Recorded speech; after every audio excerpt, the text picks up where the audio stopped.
Hello guys, আমি Trisha. Welcome to my channel. আজকে একটা রেসিপি নিয়ে চলে এসেছি। চলো এখন স্টার্ট করা যাক।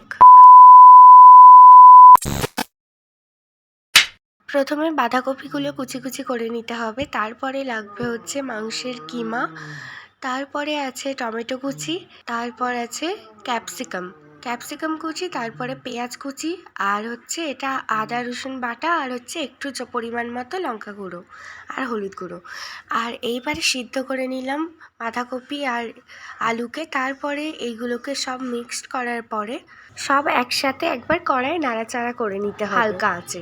এখানে আমি দিয়েছি ডিমের উপরে একটু খাবার সোডা। ব্যাটারটা বানাতে 3টে ডিম লাগবে, আর হচ্ছে যে ময়দা, আর এটা হচ্ছে নেড়ে গুঁড়ো, আর নেড়ে গুঁড়ো একটু দিতে হবে এতে। আর এটা একদম রেডি হয়ে গেছে।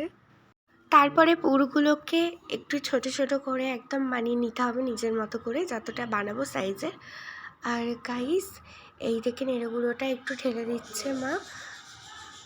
আর তারপরে এই দেখো, এটা ব্যাটারটায় আগে একবার ছড়িয়ে নিতে হবে, তারপরে এইভাবে গায়েতে নেড়ে গুঁড়োগুলো লাগাতে হবে। আরও একবার ছড়িয়ে নেওয়ার পরে জলটাই দেওয়ার পরে তারপরে আর একবার করে এইবারে এটা ভালোভাবে মাখিয়ে নেওয়ার পরে এরপরে প্লেটে একটা করে সাজিয়ে দেব।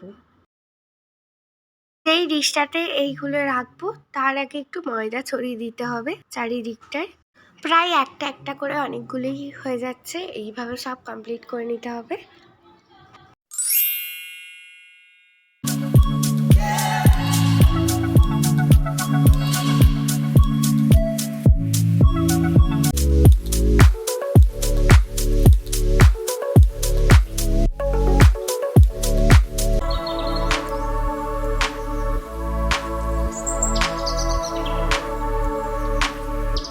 তারপর চপগুলো একদম ফ্রাই করে নিতে হবে এরকমই সস লাগিয়ে। এবার এটা খেয়ে নেব, সবাইকে একটু করে দিয়ে একটু খাবো। প্রায় হয়েই এসেছে, আর কটা মাত্র বাকি আছে। আর গাইস, এইরকম কি সুন্দর করে সাজিয়ে নিয়েছি। একটু স্যালাডে বানিয়ে নিয়েছি সসের সাথে, সত্যি ভালোই লাগছে। আর এটা এবার টেস্ট করব, তোমরা দেখেই বুঝতে পারছো কতটা টেস্টি হয়েছে। সো গাইস, তোমরাও বানিয়ে ফেলো রেসিপিটা।